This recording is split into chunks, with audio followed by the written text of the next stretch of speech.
सफर start करता हूं अपना एक लाइन के साथ। छीन लूंगा या खुदा से मांग लाऊंगा, तेरे नाल तकदीरां लिखवाऊंगा, मैं तेरा बन जाऊंगा। बाकी आपको पता है। तो मैंने अपना सफर स्टार्ट किया कॉलेज से। मुझे शौक पड़ा और मैंने लिखना शुरू किया। मेरे फादर ने मुझे अलाउ किया और मैं इस शहर में आ गया। तो अंधेरे में जब आप जाते हैं तो ठोकर लगना लाजमी सी बात है, पर भटक जाना इतनी ज़रूरी बात नहीं है। तो आपका जो सब्र है वो आपका इम्तिहान लेता रहता है। तो मैं जब बॉम्बे आया तो मुझे पहला गीत मिला, तारे गिन गिन याद च तेरी मैं ता जागा रातां नूं, रोक ना पावां अखियां विचों गम दियां बरसातां नूं। तो ये जब गीत मुझे मिला तो कैसे मिला ये गीत मुझे? इसकी धुन थी तारारारारारारा, तारारारा, बड़ा स्लो दिया मुझे गाना। और मैं भी पंजाब से उठ के गया था राइटर बनने के लिए, और मेरे दिमाग में क्या था, रामायण महाभारत, मेरा पिंड मेरे खेत, चित्रहार, पेड़ों के पीछे आशिकी। तो इससे ज़्यादा दिमाग था नहीं, ना अक्ल थी ना शक्ल थी। और ये भी कोई पूछता मुझसे गाना कैसा लगा आपको, तो इतने भी औकात नहीं बोल पाए कि अच्छा लगा। तो उस समय की बात है। तो मैंने अपना पूरा राइटर उसमें निकाल दिया कि तारे गिन गिन याद च तेरी मैं ता जागा रातां नूं, रोक ना पावां अखियां विचों गम दियां बरसातां नूं। जो हो है बीच में, मुझे लगा पैथोस है, एक हुक है, एक दर्द है। तो मैंने जो उसको स्लो लिख दिया। तो फ़ोन पे पैसे भी नहीं होते थे उस वक्त। तो मैंने भी अकड़ से पैसे मांगे, 3,000 परसों को लूँगा भाजी, सुबीर भाई। तो उन्होंने 6,000 का ड्राफ्ट भेजा। गाना तो मैंने कर दिया। तो 1 महीने के बाद सुबीर भाजी आते हैं और गाना लेके आते हैं। कैसे गाना? फास्ट बीट डाल दिया उन्होंने उसमें, तारे गिन गिन याद च तेरी मैं ता जागा रातां नूं, रोक ना पावां अखियां विचों गम दियां बरसातां नूं। हो मैं कहा सर आप तो गाना खराब कर दिया मेरा, मैंने तो ऐसा लिखा नहीं है, तो मेरी फीलिंग ही नहीं है। अब मैं नाराज हो गया उनसे। अब गाने बजते जब डिस्को में, लोग बोलते आपका गाना सुना, मैं कहा लिरिक्स सुने, उसके सैड लिखे हैं। तो कोई सुनता नहीं था मेरी बात। तो 6-7 साल लग गए मुझे ये मानने के लिए गाना सुपर डुपर हिट है। और इस गाने ने मेरी परसेप्शन चेंज कर दी कि लिरिक्स के लिए, अगर जहाँ तक ट्यून और लिरिक्स की बात है, तो धुन का अच्छा होना बहुत ज़रूरी है। उस पे हल्के अल्फाज भी चल जाते हैं। और दूसरी बात मुझे ये पता लगी कि ईश्वर ने आपको कुछ देना है तो आपसे पूछना नहीं है। और ये गिफ्टेड गाना है जो ईश्वर ने मेरी लाइफ में दिया, कि मैं हिंदुस्तान में कहीं भी खड़ा होकर हो करूँ तब भी लोगों को ये गाना पता है। एंड उसके बाद जर्नी चलती रही।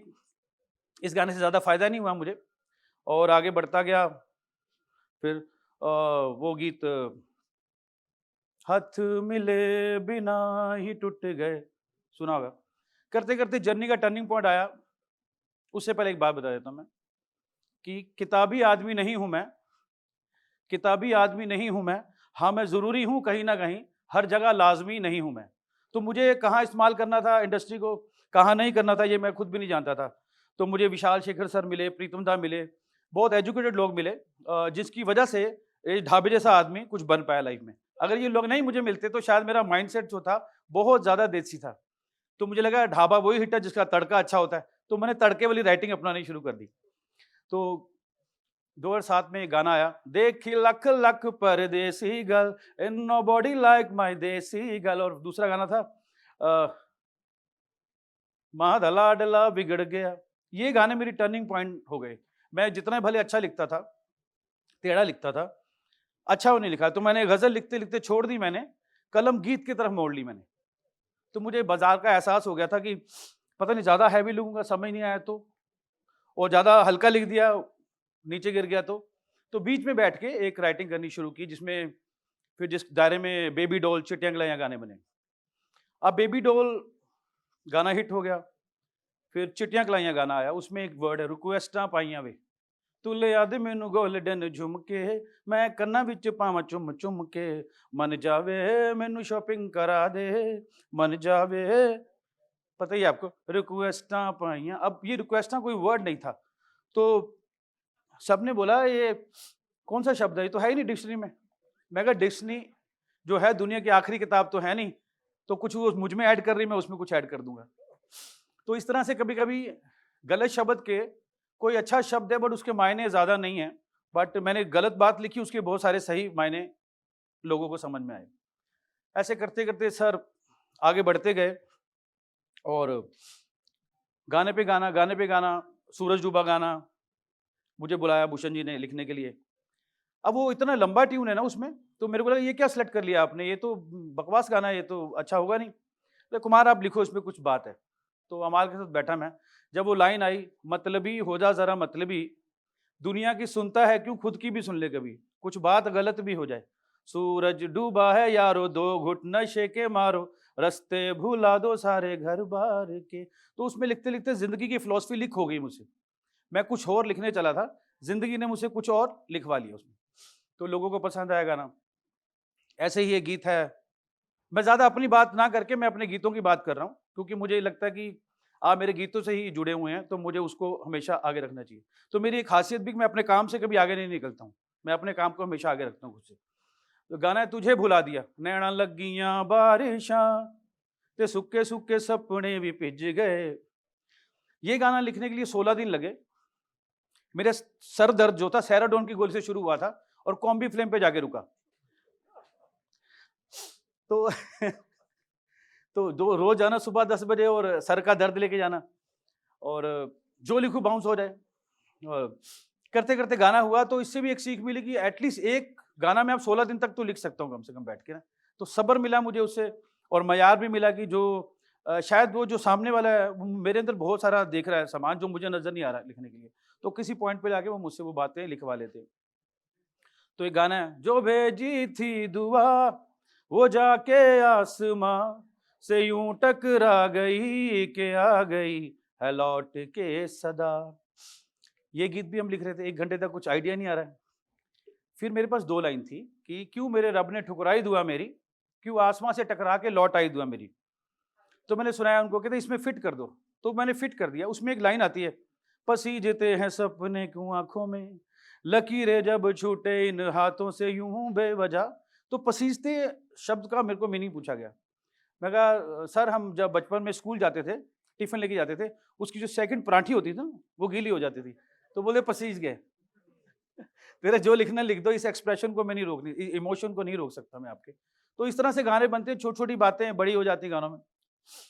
करते करते करते करते करते करते आपके सामने खड़ा हूं। तो बहुत सारे गीत, और तेरा यार हूं मैं, उसमें एक लाइन है जो मुझे बेहद पसंद है कि अगर मैं पंजाब से नहीं होता तो मैं शायद ये गीत नहीं लिख पाता।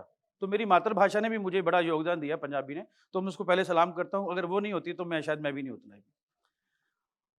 आजा लड़े फिर खिलौनों के लिए, तू जीते मैं हार जाऊं, आजा करें फिर वही शरारतें, तू भागे बचपन में हुआ होगा ना कि दोस्त ने आम चुराया और लाठी किसी और को पकड़ गई हो। मीठी सी वो गाली तेरी सुनने को तैयार हूँ मैं, तेरा यार हूँ मैं। फिर एक इंसिक्योरिटी जो रिश्तों में होती है कि जाते नहीं कहीं रिश्ते पुराने, किसी नए के आ जाने से। इंसिक्योर भी नहीं होना लाइफ में। हर बंदे की अपनी वैल्यू है, अपनी कीमत है। तो गाने पे गाना, गाने पे गाना, बहुत लोग मिले। रहमान साहब की भी काम किया, अलग अलग तरह का एक्सपीरियंस मेरे पास आया। और रोके ना रुके नैना सुना होगा, तू जो नजरों के सामने कल होगा नहीं, तुझको देखे बिन मैं मर ना जाऊं कहीं। तो मेरे जो इमोशन थे कि सीमेंट जैसी दुनिया मिट्टी जैसे हम, सीमेंट जैसी दुनिया मिट्टी जैसे हम, ईमेल जैसी दुनिया चिट्ठी जैसे हम। तो जज्बातों तक पहुंचने के लिए वक्त लगा। मुझे भी नहीं पता था कि इमोशन वक्त के साथ गहरे होते जाते हैं। जो कुछ मैंने पाया है लम्हा लम्हा जोड़ के वक्त बनाया।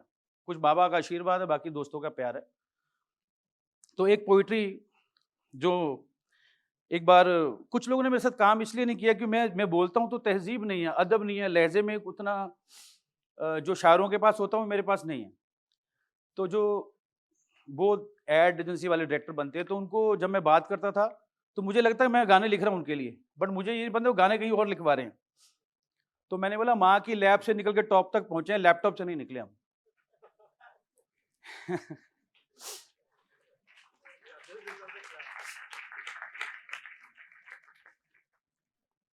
और लम्हे को वक्त बनने में वक्त लगता ही लगता है। फिर आगे चले, गाने इतने हैं कि मैं भी फंबल हो जाता हूँ, क्या बोलूँ, किस गाने का जिक्र करूँ आपसे। तो मैंने एक पोइट्री लिखी अपने लिए, मेरे गीतों में पंजाब की खुशबू आती है, इसमें क्या मेरी गलती है। मेरे गीतों में पंजाब की खुशबू आती है, इसमें क्या मेरी गलती है। मैं जहां रहता था वहां एक बगीचा था, उस बगीचे से गुलाब की खुशबू आती है, इसमें क्या मेरी गलती है? जिसपे खाकी रंग की जिल्द हुआ करती थी, जिसपे खाकी रंग की जिल्द हुआ करती थी, स्कूल से उस किताब की खुशबू आती है, इसमें क्या मेरी गलती है? काम करते करते अब कमाने भी लगा हूं, काम करते करते अब कमाने भी लगा हूं, पहली तारीख को हिसाब की खुशबू आती है, इसमें क्या मेरी गलती है? रसना पीने वालों को पीना सिखा दिया, रसना पीने वालों को पीना सिखा दिया, अब मेरे गीतों से शराब की खुशबू आती है, इसमें क्या मेरी गलती है? कुछ ख्वाब ही तुमने ऐसे दिखाए मुझे, कुछ ख्वाब ही तुमने ऐसे दिखाए मुझे, अब इन आंखों से इंकलाब की खुशबू आती है, इसमें क्या मेरी गलती है?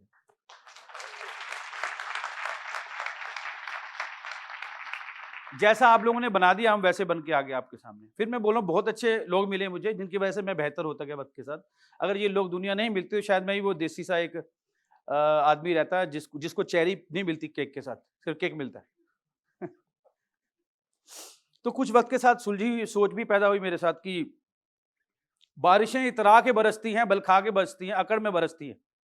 बारिशें इतरा के बरसती हैं, अकड़ में बरसती हैं, पर जब तक जमीन से ऊपर रहती है बारिश कहलाती है, जमीन को छूते ही पानी हो जाती है। जब ऊपर है तभी बारिश है, नीचे गई तो खत्म है पानी।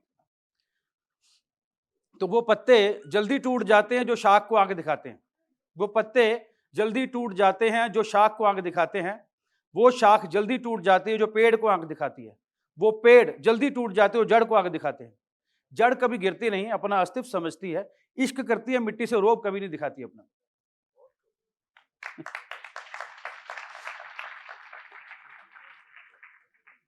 वक्त की पाबंदी है। ठीक है, तो मैं ये बोलना चाहता हूं, आखिरी शब्द मेरे ये है कि घड़ी की सुइयां छोड़ दो, वक्त की उंगलियां पकड़ना शुरू कर दो। कभी कभी ये शेड्यूल जो हमें कहीं ले डूबता है, ये तो शेड्यूल है, घड़ी मैंने कभी बिलीव नहीं किया, पहनी है, मिल गई तो पहन ली थी मैंने घड़ी, बट मैं अक्सर वक्त ओढ़ के चलना चाहता हूँ, हमेशा वक्त के दायरे में रहता हूँ। वक्त सफलता की दो कुंजियां मेरे पास है, बिफोर टाइम या ऑन टाइम। आफ्टर टाइम कुछ नहीं होता लाइफ में। गाने भी मेरे before beat and on beat रहते हैं, आफ्टर बीट गाने मुझे पसंद नहीं है। तो आखिरी एक लाइन आप सबके लिए, आपको सिर्फ मेरा इतना सा काम करना है, आपको बस इतना ही याद रखना है कि आपको मुझे ही भूल जाना है। Thank you very much, God bless you everyone.